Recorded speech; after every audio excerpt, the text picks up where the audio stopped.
No, that's what we're voting. Right, first reading. Better than that. Yeah. Yeah. And we are live. Okay.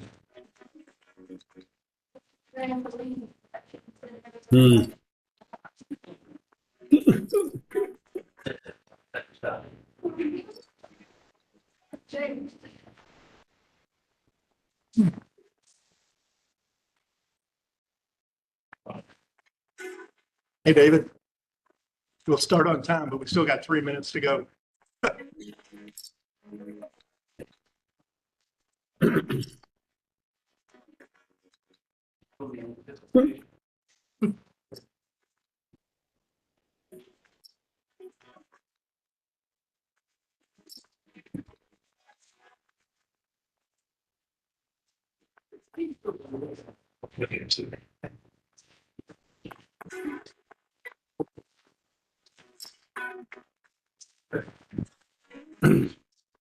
While we're waiting, we've got 3 folks signed up to speak. They will be speaking during the course of the I'm getting agenda. music. Can you hear us, John? I'm hearing music when I'm trying to log into the meeting. You're hearing music? Yeah. Shit. Can you Okay. hear Well, us? let me try again. I'm gonna exit out.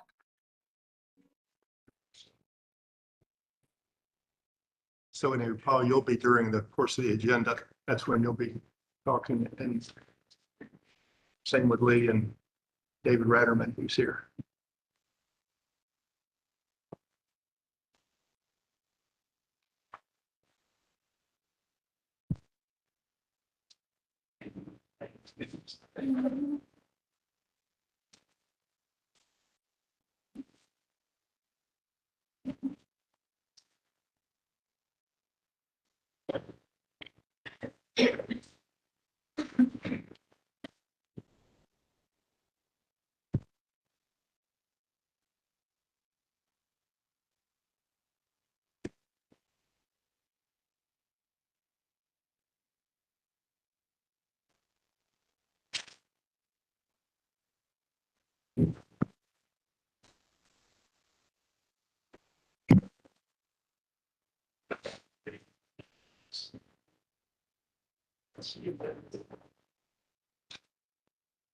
John said he'll be back in a minute.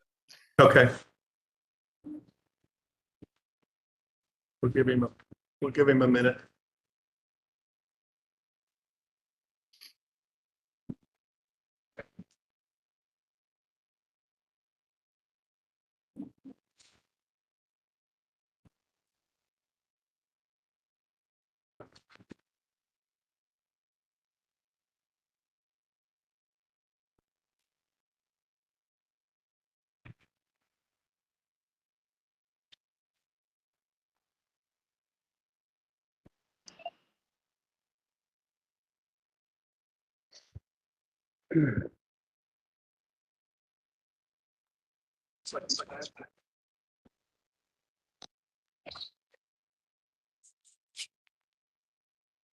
Showing me as unverified. John, we see your name, but we don't see you. We need to see you for you to be able to vote. Yeah. I did that on my iPhone. It shows me as unverified. Right. Can you activate your camera? Let me see. There you go. Yeah, that's good. Perfect. Works. All right. Good evening, everyone. I'm Doug Farnsley. I'm the mayor of Prospect, and I'll call to order this regular meeting of the City of Prospect City Council. Today is Tuesday, January 21, 2025. The time is 7:01 p.m. The first item on the agenda is the approval of the minutes of the December 16, 2024 regular council meeting, the December 31, 2024, and December 31, 2024, and January 1, 2025 special council meetings. All right. Are there any corrections or additions to those minutes as distributed? If not, is there a motion to approve them? Mr. Gibson made that motion. Is there a second? Second. All in favor, please say aye. Aye. Any I need opposed? to abstain from the one on 60 and the one on the first, because I wasn't at either of those. Right, right. So those minutes are approved. We'll move to the next item on the agenda, which is comments from citizens. And there's, as I mentioned earlier, there's some folks who are signed up, but we'll come to them in the course of going through the agenda. So the next item on the agenda is my report.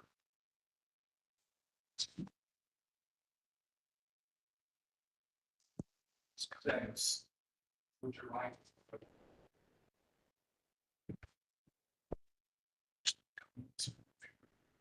I'm sorry. What did I miss?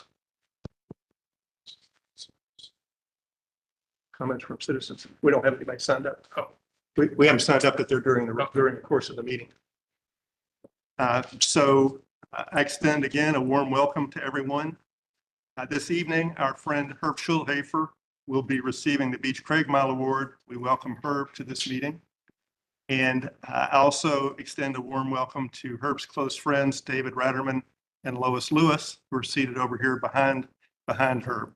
I also welcome Hunting Creek resident Paul Culbertson, who's assisted us with selecting a vendor for our new sound system. So Paul, thank you for being here. And as we go through the agenda, we'll look to you to talk with us about that. So this evening, I'm going to report on 4 matters. One of the items on the agenda this evening is a proposed first reading of an amended capital budget that would fund a new audiovisual system for the council room. Anyone who has attended council meetings in the past 2 years has witnessed firsthand the substantial shortcomings in the current system, especially regarding remote access. We began actively working on this problem in August 2023. I guess that's about 16 months ago, and have been consulting with Paul Culbertson, who I introduced earlier, on an ongoing basis since that time.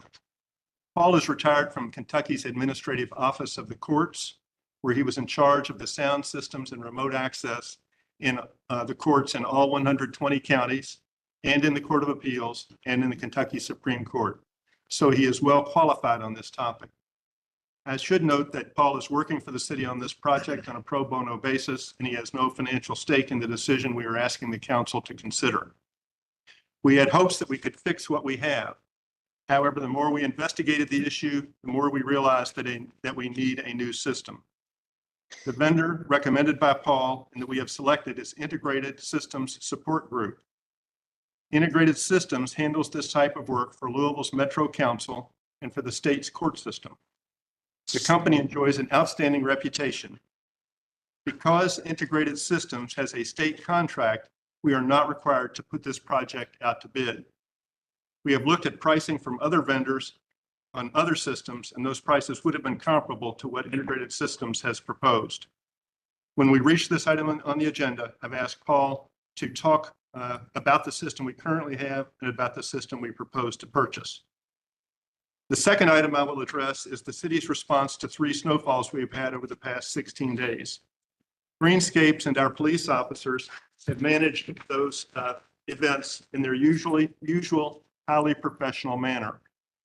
On Sunday and Monday, January 5 and 6, 14 inches of snow and ice fell in Prospect. Greenscapes had 6 trucks working in the city for more than 48 straight hours and did a commendable job in clearing our streets. An incident occurred on that Monday morning, January 6th, the second day of the storm, that led Assistant Police Chief Michael McKeon, who's here with us, to write a letter commending Officer Mike Thomas as follows. And this is Michael McKeon's letter. I would like to take this opportunity to commend you, addressed to Mike Thomas, for your handling of a dispatched run on January 6, 2025, that was that Monday, at 10:40 a.m. An elderly couple, 85 years old, living in Prospect, called police during the recent snow event requesting assistance obtaining the residents' necessary insulin for type 1 diabetes. The prescription was ready for pickup at Walgreens on Timber Ridge, but the residents were unable to get out of their home. Officer Thomas, with assistance from Chief of Police Tony Denham, coordinated with Walgreens to get the prescription for the resident. Officer Thomas paid for the resident's prescription with no guarantee he would be reimbursed. The insulin was delivered to the residents without them having to risk possible injuries from slips and falls or a traffic accident due to the hazardous weather conditions. Officer Thomas demonstrated compassion and an understanding of the resident's situation. His solution to this call for service reflects highly upon himself and demonstrates the high standards the city of Prospect and its residents should expect from the officers of the Prospect Police Department. I would like to personally congratulate you on a job well done and appreciate your dedication to the police department and the citizens of the city of Prospect. I have never known you to refuse the opportunity to go above and beyond during a crisis event in the community. Signed, Lieutenant Colonel Michael McKeon, Assistant Chief. So I join Michael in his commendation, and I'd like to ask David Holmes to comment briefly on this matter also. So the couple that were involved in this are friends of my wife and I. We attend church with them. And this was really a critical situation for him. He's a severe diabetic, and she could not get out in the snowstorm to do that. And for Mike to go not only to get the prescription and pick it up, but to pay for it because they wouldn't take her debit card there without her being there at Walgreens. So she didn't want to leave him to go with Mike to go get it. So he paid for it on his own, not knowing how she would reimburse him. Now, she did reimburse him, but they were so appreciative of this and have talked to us on numerous occasions about it. And it just reflects on, one, what great people we have in the police force to do something like this, but how lucky we are in Prospect to have these great people on the police force. And I just commend you all for doing that. And Mike just did a great job. And they are just so, they continue to talk about how appreciative they are. Thanks, David. And thanks again, Michael. We appreciate it. The third item I will report on is a substantial gift the city has received in connection with the planned boardwalk from the back of City Hall to Putney Pond. Mrs. Jean Frazier has generously donated to the city 2 acres of land that she owned at the intersection of US 42 and Timber Ridge Drive. The boardwalk we have been planning to build would have ended at Putney Pond, next to Putney Pond. Without Mrs. Frazier's gift, we would not have been able to connect the boardwalk to the sidewalk on Timber Ridge Drive. Mrs. Frazier's generosity will benefit Prospect for many decades to come. We closed the transaction this past Friday, January 17, and we recorded the deed transferring the land to the city that same day. A landscape architect with the engineering firm OHM Advisors has created 2 concepts for how the land we have been given might be used to make the connection to Timber Ridge and to otherwise enhance the park at Putney Pond. The final item I will mention is the redevelopment of the Prospect Point Shopping Center. A national grocery chain has a contract to purchase the center, and that contract is contingent on all necessary permitting being acquired. Tomorrow, the developer, his engineer, and his architect will meet with the Architectural Review Committee to review the plans for the redevelopment. I have been dealing with the developer since the beginning of July 2024, so the past 6 months or so. I've found him to be highly effective and professional. The plan, and this is not official from him, but he knows I'm going to share this information and he didn't object to me sharing it. But the plan is for the new space to be built, in the center for Blackstone Grill and for the hardware store, for them to stay where they are during that period of construction, and then for them to move from their current space into the new space without having any significant interruption in their ability to serve their customers. The stores along US 42 that include Please and Thank You, The Florist, The Tailor, and others will remain, and those stores will continue to operate. PNC, the Dairy Queen, and the Doctor's Building behind Dairy Queen will also continue to operate in their current locations. When completed, we will have a shopping center that will be a true asset to Prospect. So that concludes the mayor's report. So the next item on the agenda is the presentation of the 2025 Craig Mile Public Service Award to Herb Schulhafer.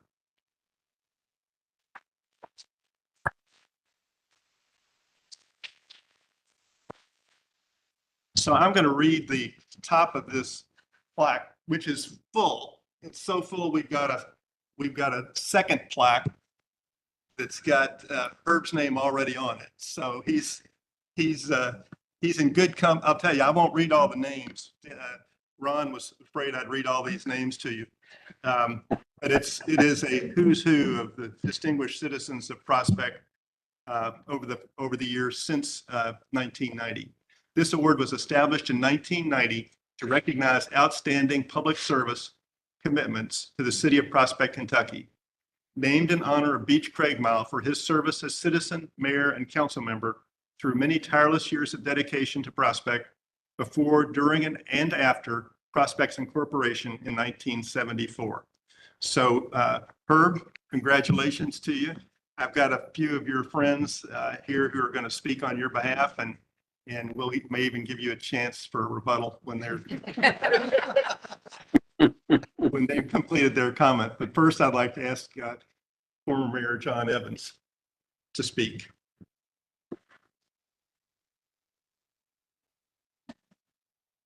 Herb, I don't know what to say about you, but I will say that you are probably the best kept secret around from Prospect. Just to give you a thumbnail of a few things, during my 9.5 years as mayor, Herb was, and probably still is, involved in a leadership way in working with the Kentucky Highway Department on the proposed improvement of US 42. And this extends over not months, but years. So that's just one thing. Another thing is that without Herb, we would not have been able to build the pavilion. He is, of course, an architect. Things that I didn't know that he does or did. We had to hire some company to determine whether the soil would accept the amount of weight that that concrete platform for the pavilion would impose. That's just an example of many things. It was electrical stuff. Herb was the leader in that. Moving on to an area that Herb and I didn't always agree about, but he was active anyway. He'd come to me and he'd have a proposal for what we ought to be doing with the LDG Prospect Cove apartment situation that they proposed to do. And he'd come down here and he'd have sketches of how it ought to be or that kind of stuff. I told him he was crazy, but he kept it up. Herb, you're just a wonder. I don't know what else to say about you, except you're also a pretty nice guy.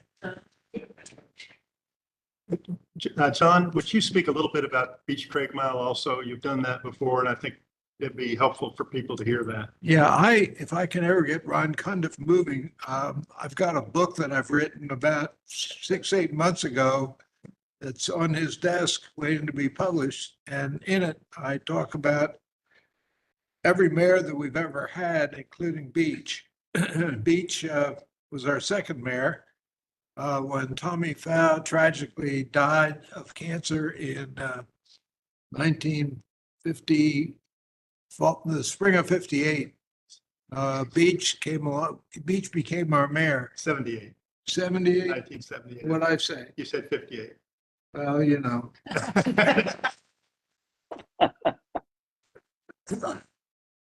That's enough out of you, Denham. Yeah, Beach was a wonderful man. He was like everybody's grandfather. He had a raspy voice, kind of a hawkish nose, smiled all the time.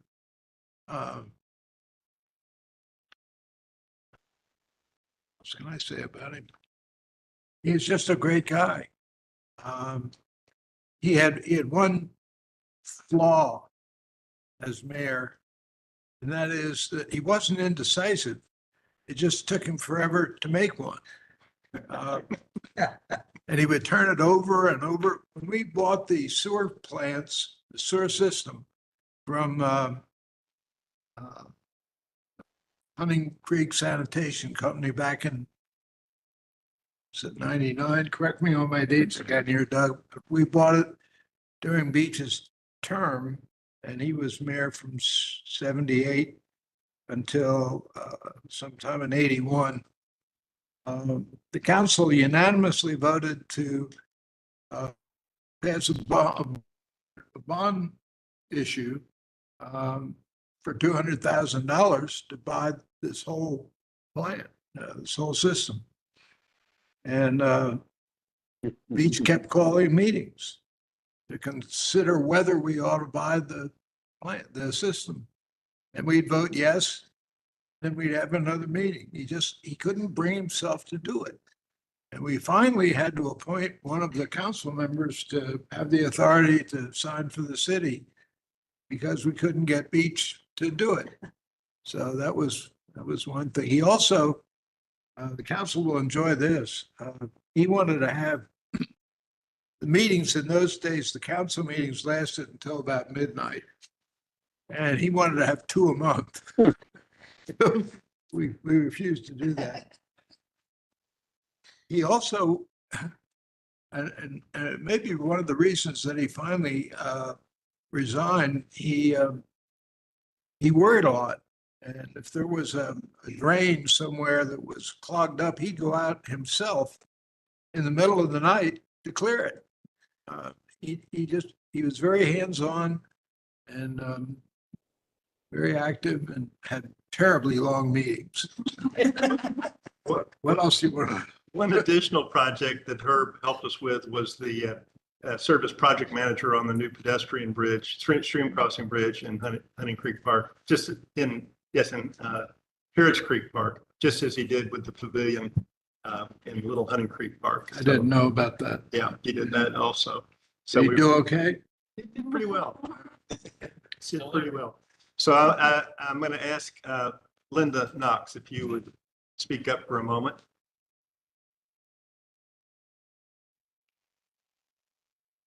I think we would all agree that Prospect is a wonderful place.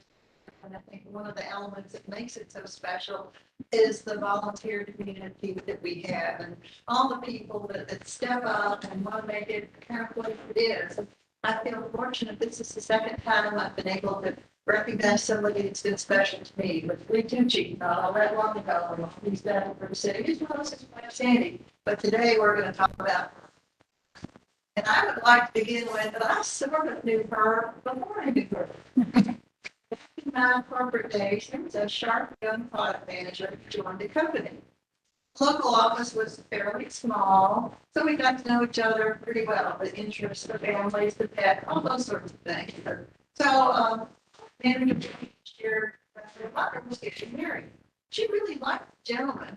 Felt he was a very nice guy who also happened to be an architect. So, happy news. So time passes. I moved to Prospect. Later joined the Port Station. And getting to know the Port Station, he made a connection that nice architect that Amy's mother had married was her. And Herb is much more than just a nice guy and an architect. We've already heard some comments about the kind of diversity of contributions he's made to us. And he just is, what he's done with Port Station is exemplary. It's more than for raising up as a camp for it. We'd be here, for hours. We didn't feel like, right, one of those things. But his quest for knowledge set an example for all of us. He continued education and development. He's painting. He's doing all sorts of interesting things that's quite interesting. But that's not enough. He shares his knowledge through tutoring and volunteering and help a variety of organizations. We've already heard kind of the tip of the iceberg of the things he's done. And I would be remiss if I had like to share his kindness and little things he does. That he takes the time to kind of check on me when I have knowledge. And I consider myself very happy as a friend. And I just want to emphasize how lucky Prospect is to have him in our community. So thank you for everything. Thank you, Linda.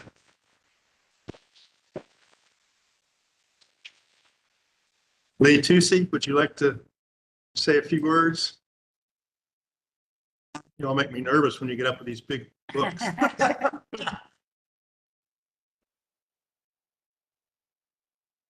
I'm glad we're getting a new sound. We hope. We hope.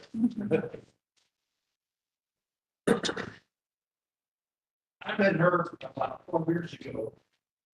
When we were giving a presentation at the River Beats at the Central Club. And her version at the time that we were looking for more help. And he volunteered and he's been a tremendous figure since then, it's for station. So, and his Rotary, many of you probably know, actually, is an organization where the individuals, folks, probably moving problems or helping out community project. Certainly fits in with her. And he's told me also that his background as an architect. Well, he was an architect, and he said he always saw his job as an architect as helping people realize their dreams. And I think that fits in perfectly with her and the way he's living life. Additionally, I've always found when working on the board, he's been receptive, he's been thoughtful, he's been tactful, and always trying to do a good job. And he made some really important contributions to the board. But he's always been willing to do anything from getting the coffee and donuts that he could bought from the Harbor Fest to finding our wonderful artist, Andrew Hannon. He used his community context looking at her, and she's been a big help with all kinds of solicitation objectives. And then more recently worked on the Chase Bank project, where he was able to understand the Chase Bank construction plans and lay out the guidelines along with Andrea that would protect and enhance trees around the bank while letting the bank achieve its visibility objectives so we could attract business. And everybody knows about his work, the various program manager for the country and other things. But I want to say also that where a lot of the things I heard was down there aren't related directly for station. Working through Rotary, he has been involved quite a bit in their program to develop youth leadership. And I think that involves spending weekends with Rotary people on a volunteer basis, helping young people develop communicating skills, leadership skills, from students. Another thing he's done, people may not be aware of, he tutors second and third graders in reading at the public schools. He's been doing that, he still does that. And finally, but the other thing, he worked as a volunteer at one from Canada. He's been doing that for quite some time, probably since they started to come along. So he sees problems and needs, and he works on it. And he certainly deserved the award, and looking lucky to have. Thank you, Lee.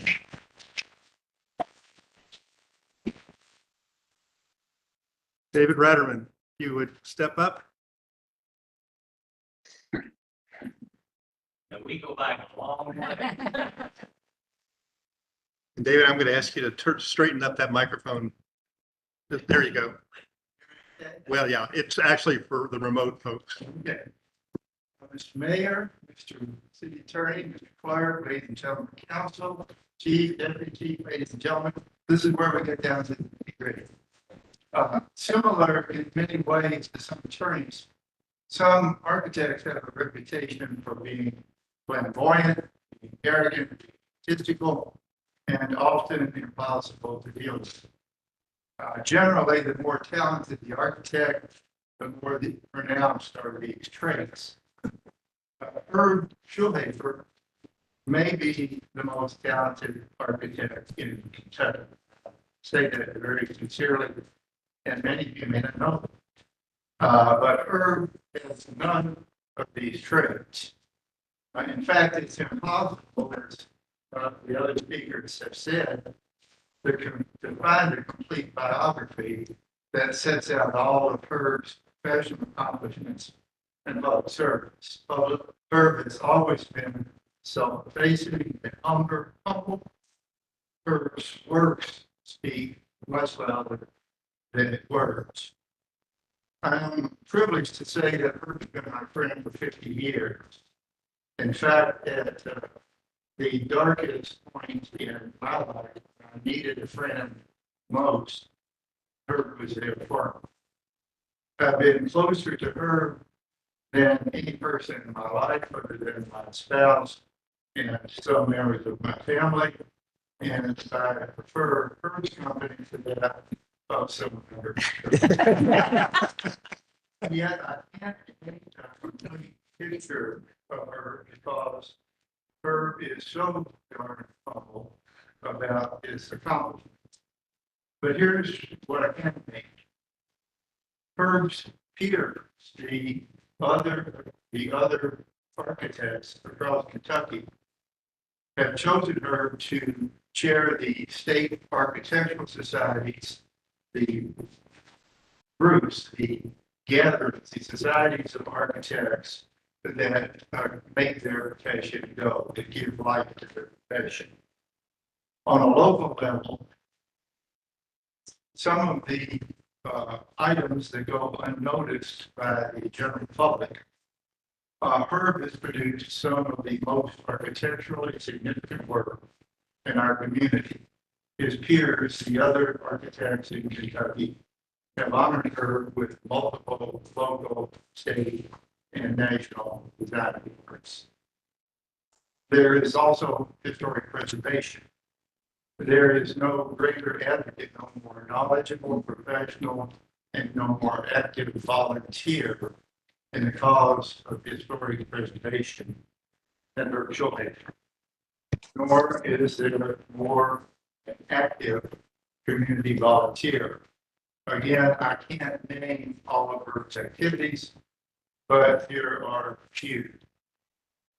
With that, it's okay. Herb, we need to understand stuff. Herb has been named as an ambassador for HUG, that's Help Us Grow, as mentioned a moment ago. It's a reading program for youth that is especially close to Herb's heart. Herb has been active, it's been mentioned a moment ago, in the waterfront community garden. Herb has been active in Rotary. Before that, he was active in the President Health Community Council. Herb has volunteered to restore the Farm Development House. And Herb has devoted untold hours, as we heard tonight, to the city of Prospect, and this just scratches the surface. Herb shines a spotlight on others. He listens, he respects, and he genuinely cares for other human beings. Herb solves problems, finds solutions. He gets the job done. He resolves disputes. He shows up when he is needed, and we are so very fortunate that he has shown up tonight so that we can honor him.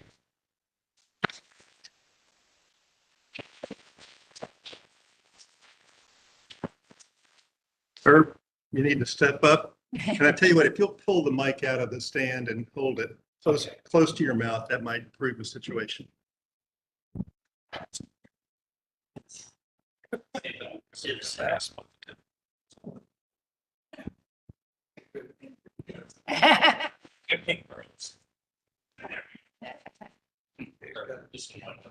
Okay.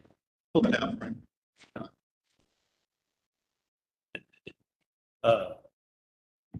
Number one, to save from not being fined at the Prospect Goshen Rotary.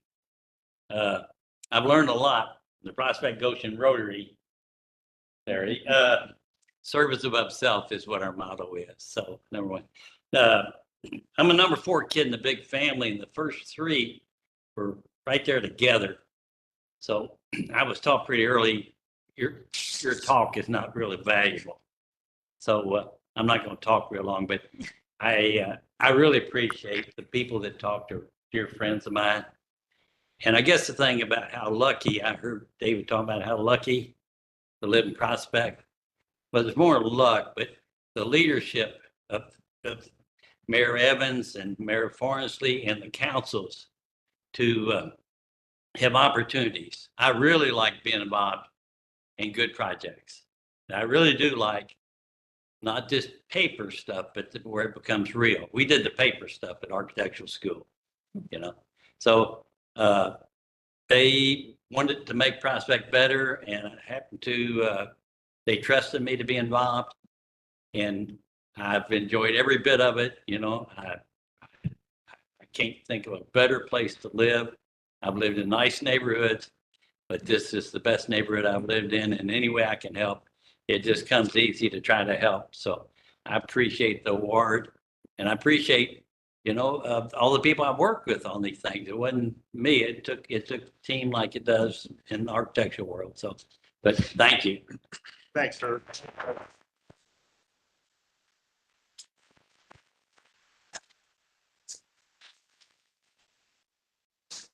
All right, the next item on the agenda is the financial reports. I'll ask John Carter, please deliver that information.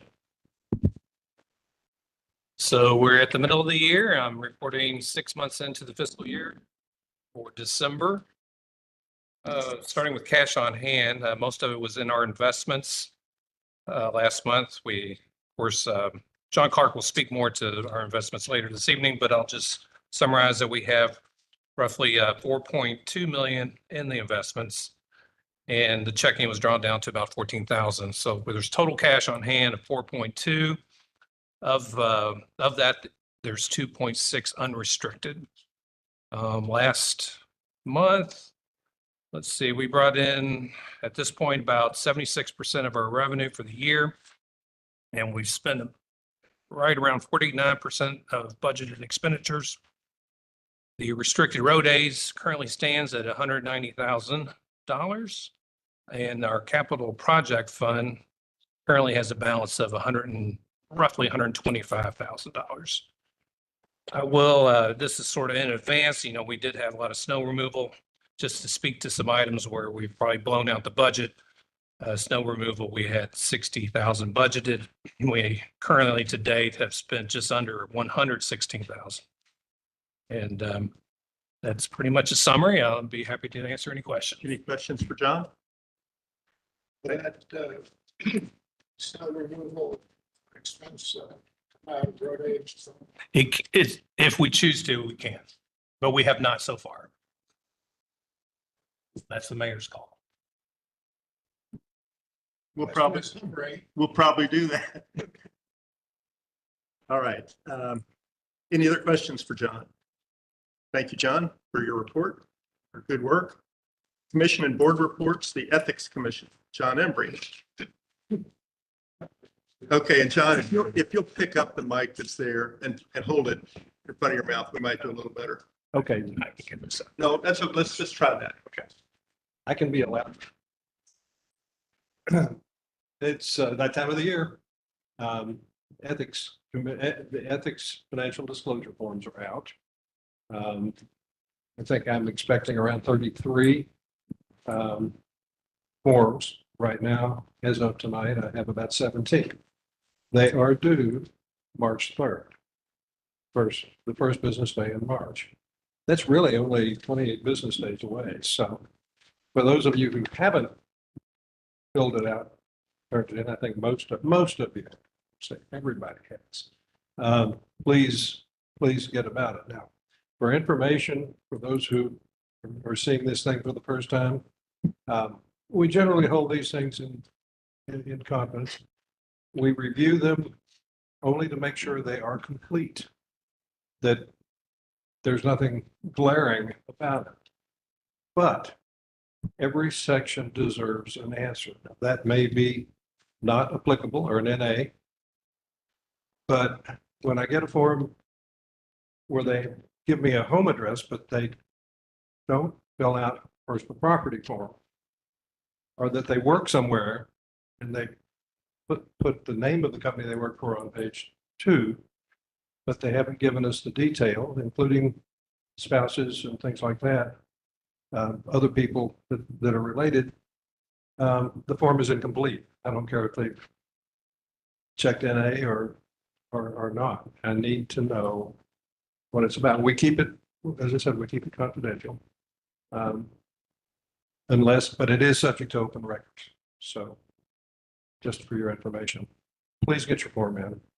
It saves having meetings and reporting to city council and that kind of thing. Any questions? I'll note that the instructions are pretty helpful. They don't ask you for the value of your home or how much you got in your checking account or what stocks you own, but there's a list of questions that are pretty straightforward. Right. And it's pretty easy to fill out, actually. And there is some redundancy to it, to somebody who's not reading the instructions carefully. But there's a reason for that. Thank you, John. Any other questions, comments? Okay. Appreciate it. Then our remote person texted and said that you holding the microphone really helped. So thank you for doing that.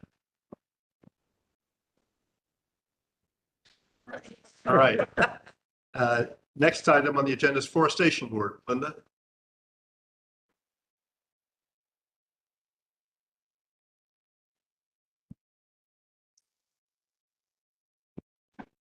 Okay, we'll see if it works for me too. I'd like to start with good news. Earlier this month, we did get confirmation that our application for Tree City has been approved at the state level. So it will go on to national. We'll probably get confirmation of the award sometime in March. So we were pleased and, and it's a thank you for everybody that got involved with forestation and the many activities that we try to support. After our last meeting, we had a special meeting that was myself and the mayor with Mike Thomas on moving forward with code enforcement as it impacts tree issues. So we kind of reviewed what's been submitted. We're in a position that we can start contacting some of these people. I left a stack of papers for Mike while I was here tonight so he can look at the cases and see what we can move forward on. In some situations, we're going to have to wait till spring to see how the trees leaf out and make sure that they still merit activity and how they're doing these days. We are working on gathering a new list of tree offerings for a spring canopy program. Andrea should probably have those either later this month or early February, so we can begin promoting that. The article that appeared in the last newsletter on Bradford pears to just kind of let people think about, we have a real problem in one community because of those trees being on the street and they're mature and they're failing. And there's a few cases that are officially registered, but one of the residents from that community said there are 92 street trees that are Bradford pears that are all subject to taking another look at, some more than others, and the timing. So we did not get any response to the article, but hopefully it created some awareness, and that kind of got us thinking about, they don't have an HOA, but there's a lot of HOAs that are available to us to share tree information. In fact, Lee will be talking with the annual meeting in February at Innisbrook, because we had an inquiry come in from them. And so he's going to, because they weren't really clear on responsibilities with street trees or anything of that nature. And so we talked about, let's put together some information and reach out to the HOAs to kind of get their neighborhoods thinking about things that they need to address. Andrea provided us with some good guidance in terms of a literature that's available that we could share. And we hope to do more of that. And if they have board meetings or annual meetings, they'd like somebody from Forestation to come and, answer questions or share information, we hope to do that. So that's kind of where we are right now. I don't know. We're not quite as active this time of year. It's kind of like the trees. We hibernate a little bit, but we will be doing more things as the weather improves and get caught up on new activities and any problem trees, as well as opportunities to add trees. So that's my report. If there's any questions, let me know. Thank you, Linda. Any questions for Linda? Thanks so much. Our next report is by John Clark, who is remote. So John, you're up with the investment committee report. Yeah. Yes. Okay. Investment Committee met on January 14th of this year, and we determined that the investments we have are in compliance with the policy. John Carter gave us a report from the Kentucky League of Cities where all of our investments are housed, and they are in pooled accounts managed by a PNC Corp. Presently, we are in the money market fund, the enhanced income fund, and the S&P index fund. The balances are as follows: money market fund, 2,192,245.93. The S&P equity fund, 71,387.42. The enhanced income fund, 1,969,59.42, for a total invested funds of 4,224,592.77. We had a discussion within the committee. No changes were suggested or considered by the committee. We will continue to move $5,000 a month into the S&P fund, which is providing us with a nice return to date. The other funds that we are in are conservative in nature and are giving us a return of in excess of 4%. The investment policy dictates that we review it annually, and we will do that in April of 2025, which is our next meeting. So I'll be happy to answer any questions. John, I think you may also have a resolution to offer. I do. I have a resolution for Susan Nicholson, who was the founding chairman of the investment committee and actually wrote the bulk of the policy for the committee, which has been recognized by the League of Cities policy that they have drawn from after we wrote that. So I do not have that resolution handy, Mayor, but if John, I think John Carter has it, if he could read that. And we have it. It's been distributed to the council, and it Okay. thanks Susan for her service to the investment committee and to Prospect. As most of the folks in this room know, Susan and her husband, Nick, longtime residents of Prospect, have moved to the Highlands. So we're sorry they wanted to downsize. So we're sorry to lose them, but certainly appreciate all their good work. And this resolution of thanks, as I said, has been distributed to the council. And I'll ask if there's a motion to approve the resolution as submitted. I'll move approval. All right, and I think Christian has seconded. Second. All right, is there discussion? If not, all in favor, please say aye. Any opposed? Okay, I'll take that as an aye to the question of all in favor.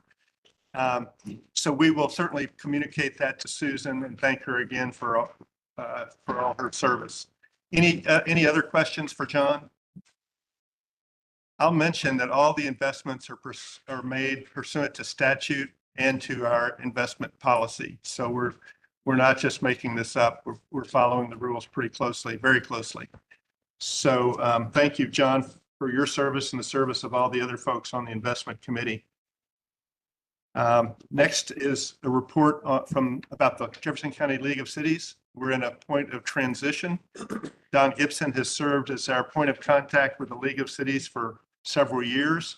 And Sandra Leonard has been active in the League of Cities and has offered to become Prospect's liaison or member from Prospect on the executive committee of the League of Cities. So I don't know which one of you wants to make a report, but I'll recognize both of you. The next meeting is coming Thursday at 7 o'clock, and the subject is garbage. And Chandra's an expert. I am. I'm definitely an expert, and thank you for saying it. I don't know that most people realize that Prospect was founded in 1974 for two reasons. Security, we wanted some police, and trash, we wanted to coordinate our trash. And those are the two reasons we exist. So trash is very important to us. Anyway, just very briefly, Metro has been trying to take over the cities for a very long period of time.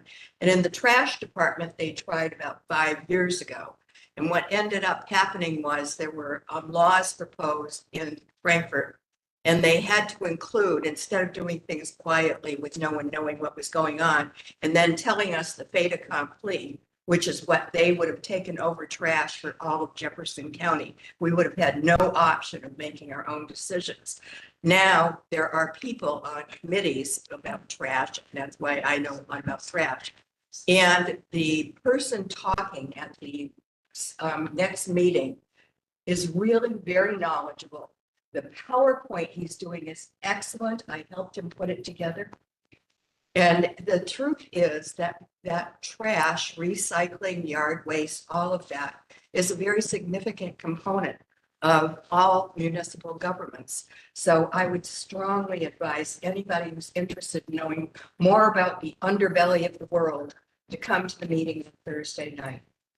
Thank you, Sandra. Tim, a great, somebody said that Lowell Metro Solid Waste Board has no authority over the whole city. That, don't ever believe that, because that wasn't true 5 years ago when they tried to take over. Part of what's going on right now are some cost studies. The cost studies, if they come out the way they think they're going to, are going to show that Metro does a much more cost-effective job at trash than the rest of us. And so never trust that they're not going to try something.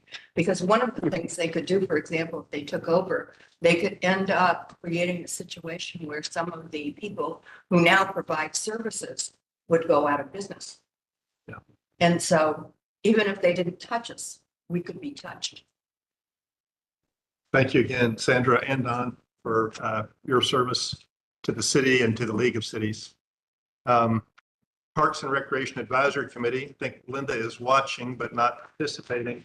And David Holmes, I think, is going to give that report. Yeah, Linda couldn't be here tonight, and she provided me with some notes that I'm going to go over with you. We had our first meeting of the year of the committee in January, and are planning the year out. Putney Pond, we're applying for a grant for the boardwalk. Public needs to know that the funding process will be a very long one. If we are successful, construction probably would not start until 2026 when we find out whether we get the grant or not. In some of the programs that we're planning for the future, in February, we're planning to have an owl prowl with a naturalist that will begin at dusk and go around, and apparently he's very confident that he will be able to point out some owls for us, which I think would be fascinating. In March, there will be a hike and listen program designed for children and adults. And I assume that this is similar to the bird walk that we went on last spring, where we went around and we had someone point out where different birds were to us and their locations, and finding them just by listening, which was really pretty fascinating. Sally Schneider and Abby Potter, who is our youth representative, are working on developing a junior park ranger program for kids at Prospect. We again plan to have the wildflower walks in April, and are looking to find someone who can lead some spring bird walks. The individual who did that one last spring for us has moved away. The Pavilion Committee is planning for the concerts, summer concert series in John Evans Pavilion, and there'll be more information on that forthcoming. And we are going to, by popular demand, have the Kids Fest again this summer that we had in the park here. Again, those are all that she has mentioned at this point, Mayor, and people have some questions for me, and I might be able to answer them. I mentioned, David, that the first of the so-called concert season is going to be a performance by the Kentucky Shakespeare Company of the play Macbeth. which I just. And that's the end of April. I don't know the date. I've on got this. it. It's Sunday, April 27 at 1:00. That's the first one. John I Evans. just read it. Just to get ready. Do the witches and the. How about Dan Spot? Yeah, that too. Okay, any questions for David? Thank you, David. Thank you, Linda. Next item on the agenda is the police report. Yes, sir. Tony, pull the mic up close. 'Cause Yep. we're- Got it. Folks who aren't here. Go over few quick things before we go into some housekeeping items that I kind of wanted to go over. The month of December, we emphasize a lot of directed patrols due to the holidays around the business areas. Everything over here, the Kroger, different areas in there. We actually had 0 reported thefts during the month. So the guys did a great job of being out, being visible, being out of the cars, out around the store areas. Whether that had an impact or not, that's always debatable, but the guys did a terrific job. I appreciate them being visible out, especially around the holidays around those areas. A couple of different things. If you've looked for the last 3 months since we took over, traffic enforcement's been up 5-fold. The guys have been consistent. They've done a great job. They have great ideas, and they have really done a great job. And I'm very thankful for the guys that we have. A couple other things we keep an eye on, especially around the holidays in December, are the scam runs. If you have anybody that any of your residents, family members, or different things that you find out are getting these phone calls, if they have a phone, like an iPhone, and they're using these texts, they are very good, and these people will scam, especially elderly folks. They're scamming a lot of people. It doesn't exactly have to be an elderly person, but immediately tell them to call us, reach out. There are no dumb questions when it comes to this. They can get scammed really, really quick. So if there's anything you have a question about, you get anything, if it's not in the mail, do not respond to it, especially if it's on that cell phone. But there are people lost a lot of money at different times for things like that.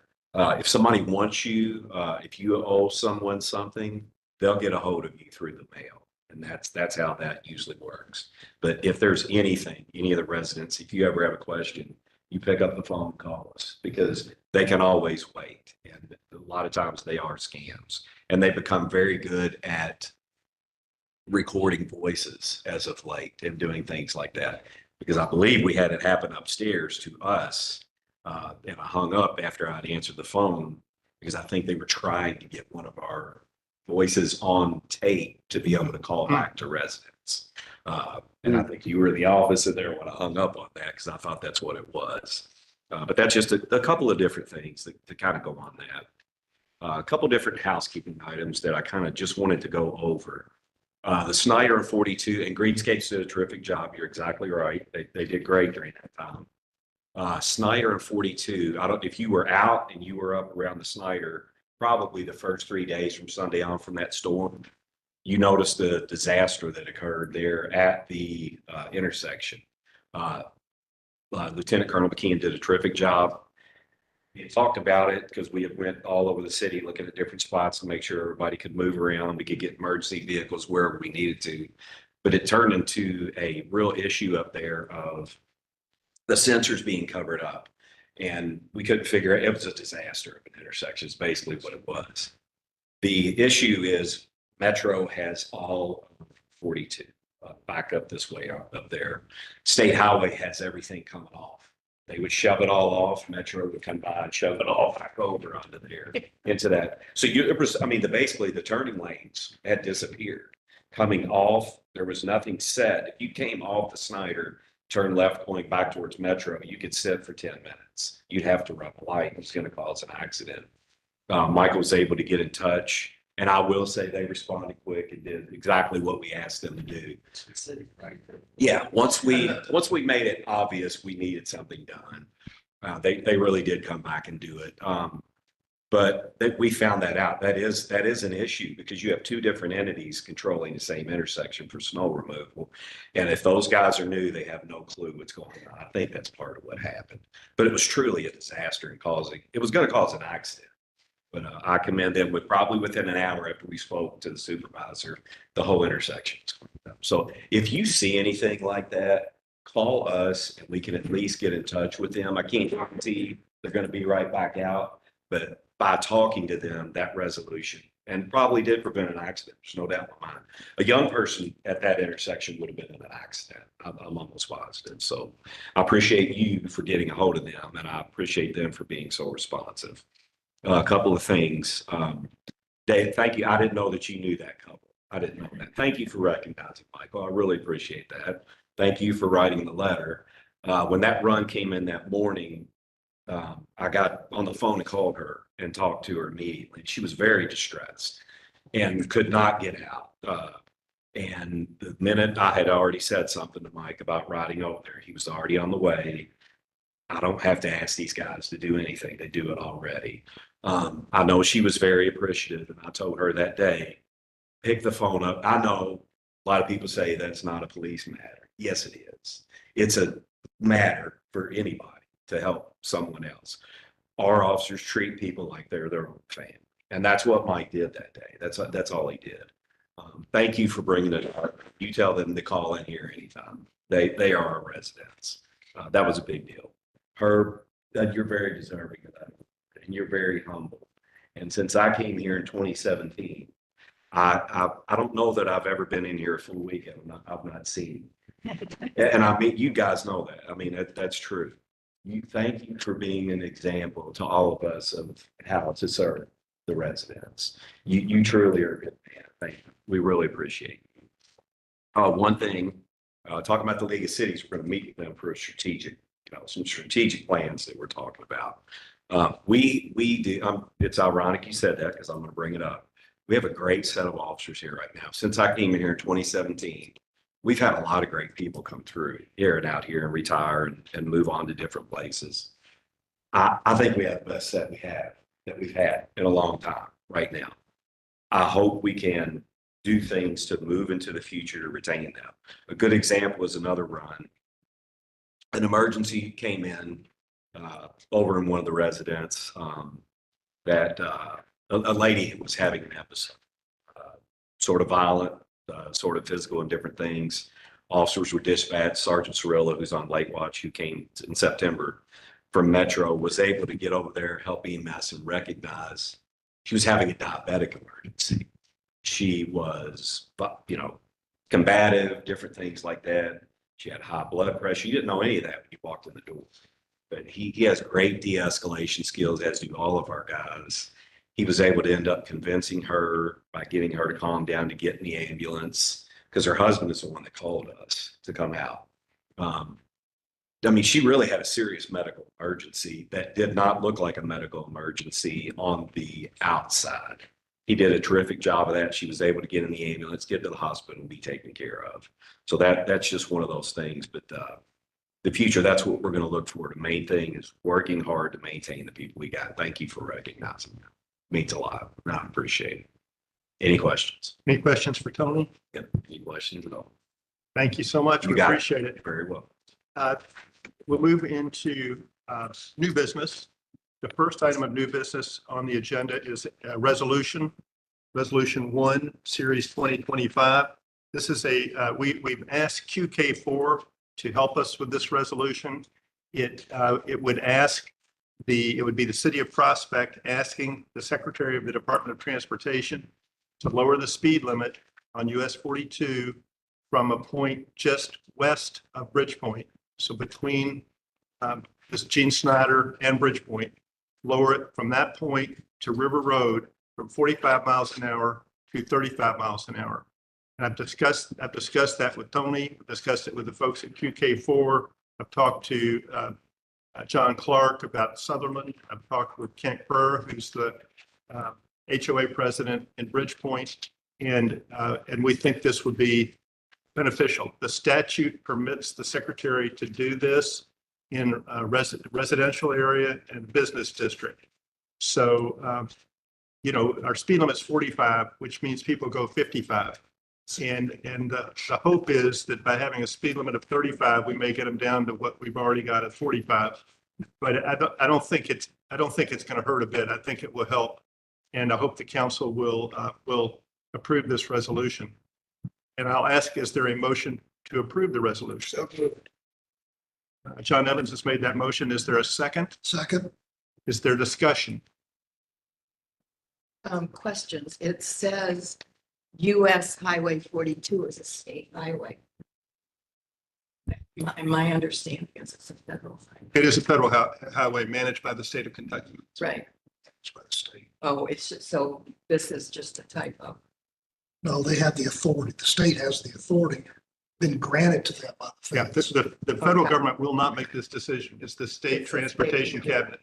And it meets the state standard, Correct, right? correct. Yeah, the federal government has, I don't know if it's a contract or how it works, but the federal government has asked the state of Kentucky to manage the highway. And the secretary has the ability to make this change. So appreciate the question. Is there further discussion or any other questions? If not, are we ready to vote? I guess my other question would be, who would enforce? I'm all for this, believe me, but who would enforce it? Who would give the tickets to the speeding people? Our police officers, and they do that now. They patrol. We had one gentleman going 73 miles an hour through Prospect because he was late for a cricket match. So they're,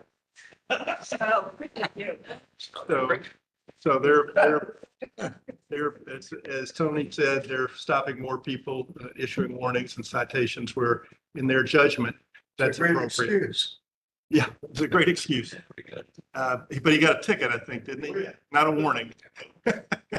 How do you decide between a ticket and a warning? Is it a certain miles? Well, yeah, there's a speed factor here, Generally, you can't even write a ticket to 10 over because if you try to do anything less than 10 over, if it goes downtown, they just take it out, throw it away. So 10 over is kind of where you can start. And generally, in my 30 years of police and most officers, their point where they start writing tickets for 15 miles on a road like 42. So generally, you hit 60 miles an hour, that's when people start writing the tickets. So putting this back down is really a very good thing Yes. for safety. For safety. Yes. Yeah, it's a tough problem. Yeah. I know It is. the design of the highway is important. And that's what QK4, the roundabouts that you're so familiar with, Sandra, will help reduce speed. But that's a number of years away. So this is one of the things that Tom Springer at QK4 said would be an argument in favor of this, was to prepare the residents for the fact that the speed will be slower through here by necessity because of the roundabouts. Okay, if there's no further discussion, I'll call the roll. Sandra? Yes. And David? Yes. And John Clark? Yes. Okay. John Evans? Yes. Don Gibson? Yes. And Christian Furman? Yes. Thank you. All right, that's approved by a vote of 6-0. We'll communicate it to the secretary, and hopefully we'll make some progress on that. I'm hopeful that we will. I think we've got a very good chance of getting that accomplished. The next item of business on the agenda is Municipal Order 1, Series 2025, an order amending the personnel policy for the city of Prospect. This order amends the City of Prospect Employee Handbook 2025, Section 8 on sick leave. Is this we've talked about this at a previous meeting, but we don't have to have 2 readings on this? Correct. Okay. So I'll let John, why don't you make some further comments? Well, as council will probably recall, you passed, well, we have new members, but in December, the council passed a new handbook that basically adopted policy as it stood here at City Hall. And part of that was sick leave. And as was noted by Councilman Gibson, it lacked a limit on the sick leave. There was no cap. And so in looking into this, we compared it to what KLC had provided to us in drafting a new handbook over several years. So comparing the language that they suggested to what existed, and at least some council members here preferred to adopt the new KLC language. So the significant change is there are now caps on sick leave. And that the maximum, I have to look at the language to tell you exactly what it is. Where there was no cap before, those who are here for 5 years or less cannot leave with any more than 15 days of sick leave pay. And for those 10 years or more, it's 25 days. The other difference is the current rule says that part-timers and full-timers earn 4 hours of sick leave per month. That has changed in that full-timers now will earn 8 hours per month and part-timers will remain at 4 hours per month. So those are the 4 significant changes. And it's probably important to note that anything that an employee has accrued to this point is not being taken away from them.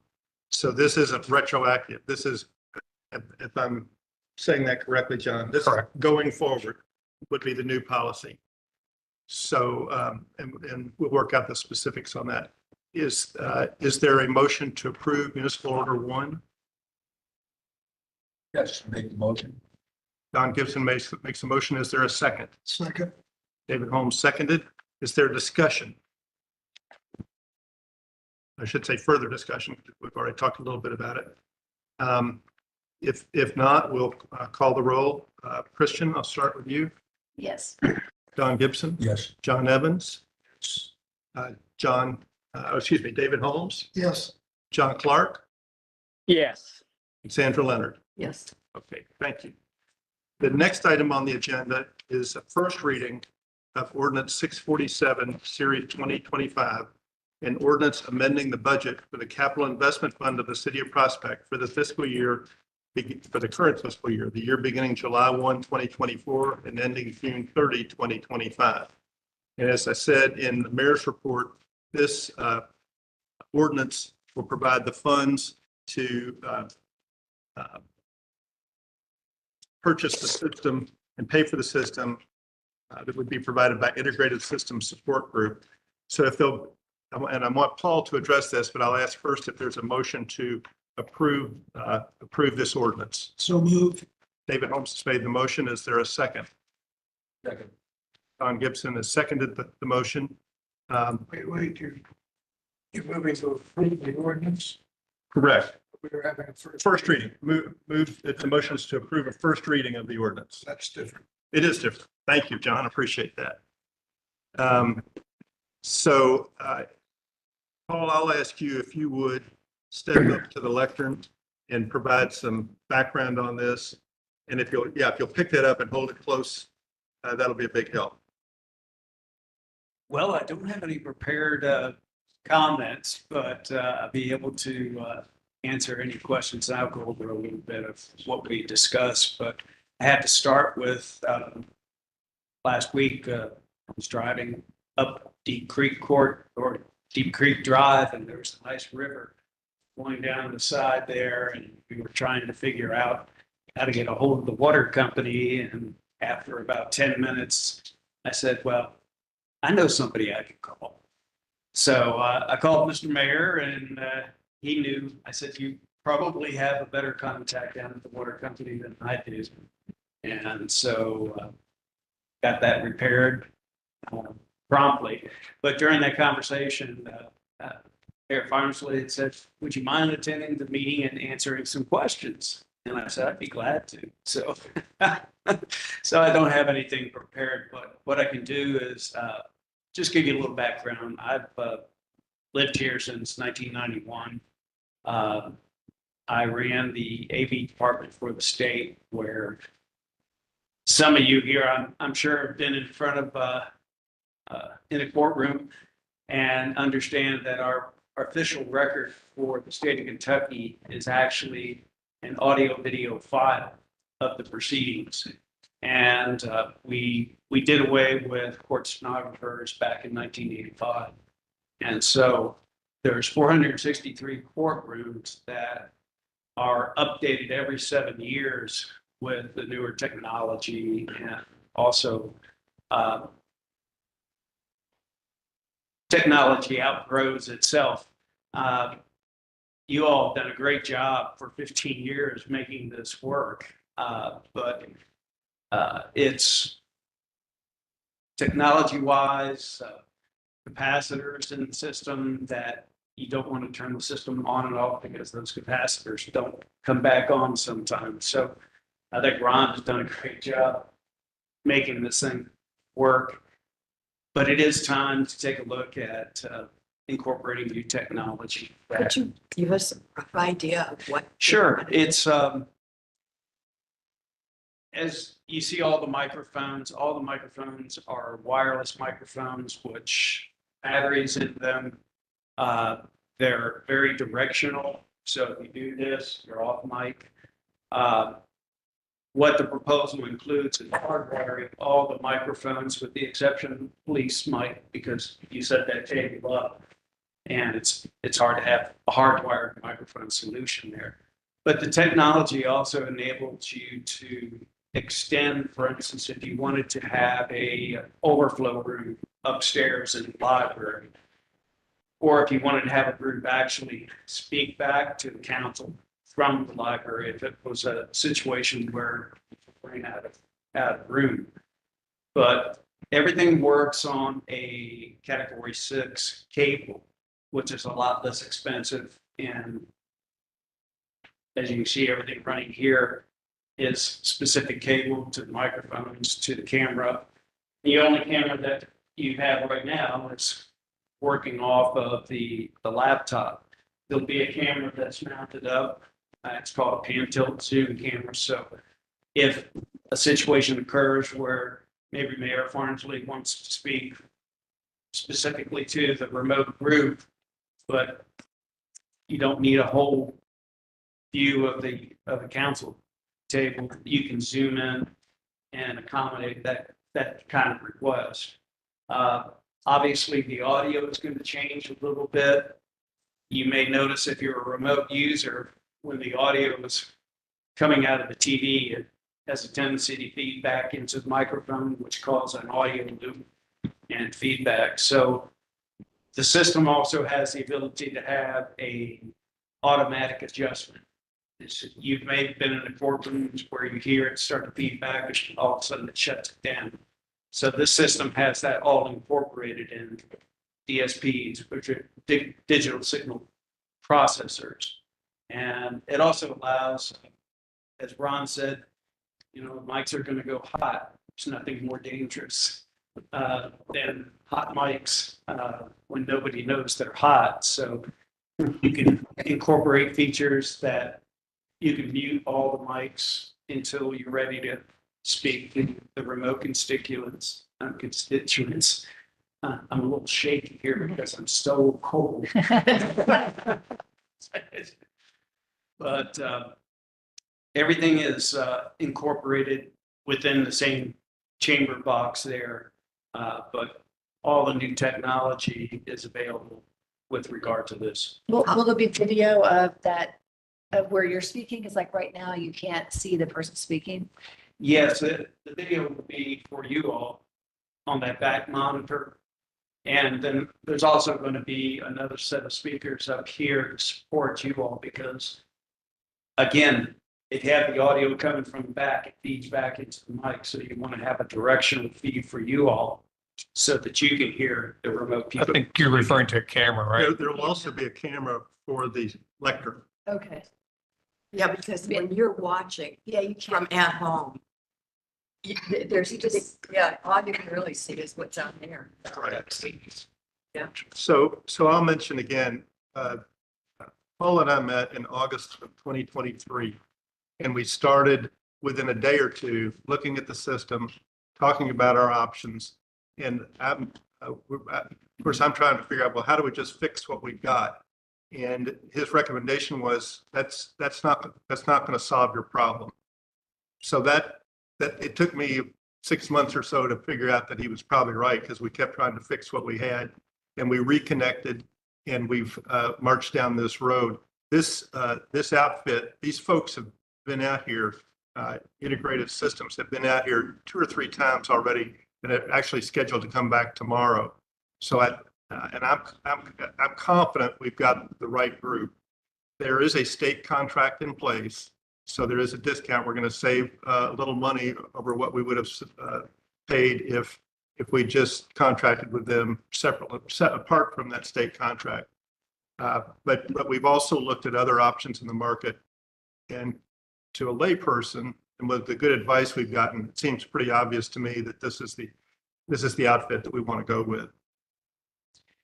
There's a crossover between IT and AV, and it occurred in the past when, if you remember telephones, they used to be analog devices, and then along came Cisco.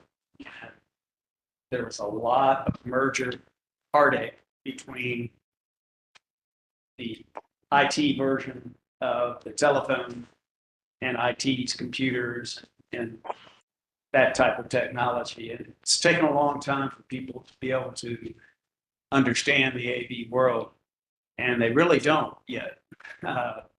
So it's a very specialized area. And I know Ken Rousseau's company, they've been doing it a long time. They do it all for Metro, as Mayor Farnsley said, across the state, across the nation. So Bob, the microphone here. There.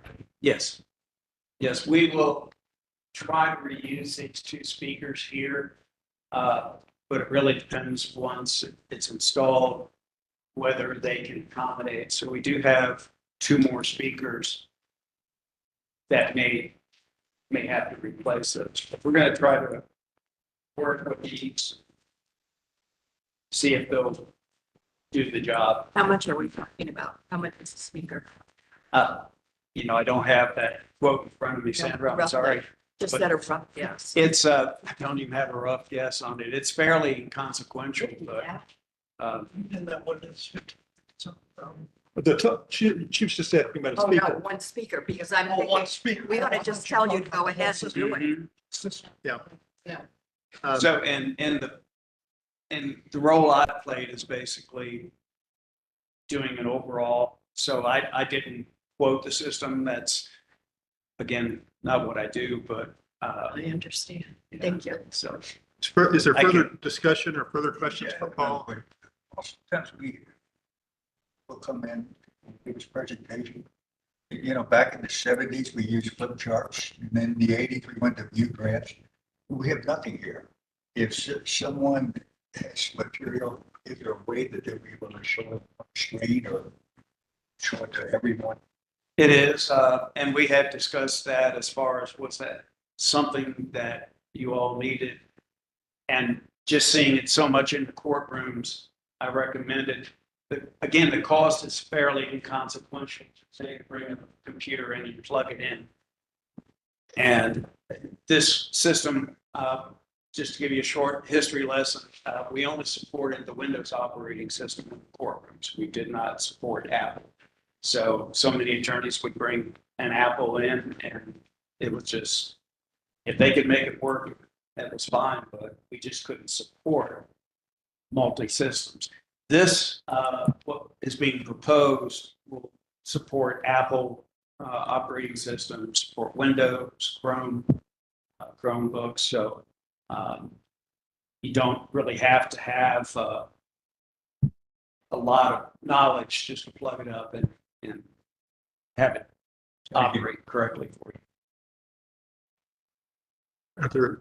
Is there further discussion? Yeah, I'd like to mention that as a practicing attorney in the state, what Paul created for all the courtrooms was nationally renowned, was one of the best systems in the whole nation, and still is considered that way today.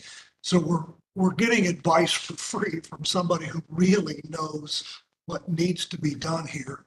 And if even in the going on 2 years plus that I've been in here, our system is so antiquated and has almost collapsed on us in a couple meetings, which would be, for the purposes of open records, chaotic for us if we don't have a record of what's been done here. We've got to do something. And we've got one of the best guys in the state advising us. So we're very fortunate. And I look forward to having this come into effect. Okay, well, I appreciate that. We've had a motion and a second. We've had good discussion. Are there further questions or any new topics that people want to bring up related to this? If not, are we ready to vote for the first reading of the proposed ordinance? And this proposed ordinance is just for this audiovisual system, or is it also for this Heron Creek Park Bridge? No, the Harris Creek Bridge was already in the budget. That's already been paid. Oh, okay. So this is just the amended budget reflecting the two items for this year. So that's a good question, but that still appears, but it's already taken care of. Okay. So, okay, if we're ready for a vote, I'll start with Sandra, Yes. David Holmes. Yes. And John Clark, Yes. okay, John Evans, Yes. Tom Gibson, Yes. and Christian Furman. Yes. Okay, that's approved by a vote of 6-0. Thank you. I'll ask the council also, I think, depending on when they're ready to move forward, we may want to consider a special meeting. We're meeting again tomorrow. We're meeting again tomorrow with a representative of Integrated Systems. I'll ask them when they can start. If they can start well in advance of our next scheduled meeting, I may call a special meeting, but we'll cross that bridge when we get to it. I appreciate that. We need, David, if you will read the ordinance, the title. Ordinance 647, Series 2025, an ordinance amending the budget for the Capital Investment Fund of the City of Prospect for the fiscal year beginning July 1st, 2024 and ending June 30th, 2025. And this is the ordinance we've been discussing, which will create the new sound system, AV system for the city, or we'll purchase that. That's the last item on the agenda. Is there any other business to come before the council? If not, is there a motion to adjourn? So moved. Second. Okay, Dr. Furman made the motion. Ms. Leonard seconded it. All in favor, please say aye. We are adjourned. Thank you.